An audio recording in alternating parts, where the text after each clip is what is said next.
அஸ்ஸலாமு அலைக்கும் வரஹ்மத்துல்லாஹி வபரகாத்துஹு. நாம் துல்ஹஜ் மாதத்திலே இப்பொழுது இருந்து கொண்டிருக்கின்றோம்.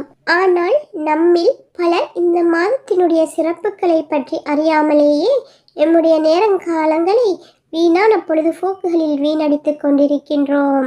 துல்ஹஜ் மாதத்தின் முதல் 10 நாட்களின் சிறப்புகளை இங்கு நாம் பார்க்க உள்ளோம். இந்த நாட்களில் நாம் அதிகம் நல்லமல்களை செய்ய வேண்டும். இவற்றை நாம் ஹதீஸ்களின் அடிப்படையிலும் அல் குர்ஆனின் அடிப்படையிலும் இங்கு தெளிவாக நோக்கலாம்.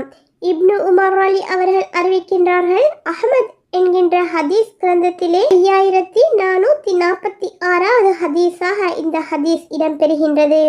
உலக நாட்களில் அமல்கள் செய்வதற்கு அல்லாஹுவுக்கு மிகவும் விருப்பமான நாட்கள் துல்ஹஜ் மாதத்தின் முதல் 10 நாட்கள் ஆகும். இதுபோல் வேறு எந்த நாட்களும் இல்லை. எனவே இந்த நாட்களில் லா இலாஹ இல்லல்லாஹு என்றும் அல்ஹம்துலில்லாஹ் என்றும் அல்லாஹு அக்பர் என்றும் அதிகம் கூறுங்கள் என்று நபிகள் நாயகம் ஸல்லல்லாஹு அலைஹி வஸல்லம் அவர்கள் கூறியுள்ளார்கள்.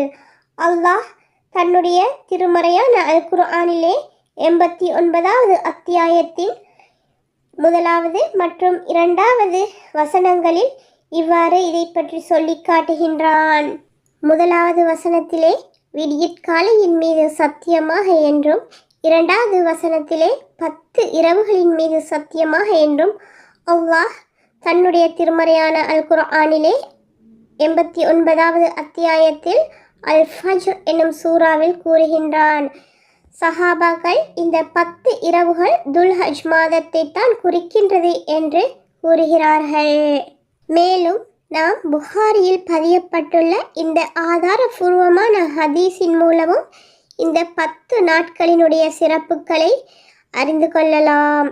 துல்ஹஜ் மாதத்தின் முதல் 10 நாட்களில் செய்யப்படும் நல்லமல்களைப் போல அல்லாஹுவுக்கு விருப்பமான அமல் வேறு இல்லை என நபிகள் நாயகம் ஸல்லல்லாஹு அலைஹி வஸல்லம் அவர்கள் சொன்ன நேரத்திலே சஹாபாக்கள் நபிகள் நாயகம் ஸல்லல்லாஹு அலைஹி வஸல்லம் அவர்களிடம் கேட்டார்கள், அல்லாஹ்வின் தூதரே, அல்லாஹ்வின் பாதையில் போர் செய்வதை விடவுமா என கேட்டார்கள். அதற்கு கண்மணி நாயகம் ஸல்லல்லாஹு அலைஹி வஸல்லம் அவர்கள் சொன்னார்கள், ஆம், அல்லாஹ்வின் பாதையில் போர் செய்வதை விடவும் தான்.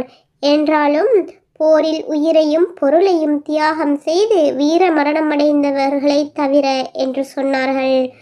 துல்ஹஜ் மாதத்தின் 9வது நாளில் ஹாஜிகள் எல்லாம் அரஃபாவில் ஒன்று கூடக்கூடிய நேரத்தில் அவர்களை, அதாவது அரஃபாவில் ஒன்று கூடும் ஆஜிகளை தவிர அனைத்து முஸ்லிம்களும் அன்றைய தினத்தில் அரஃபாவுடைய நோன்பை நோட்பது சிறந்தது.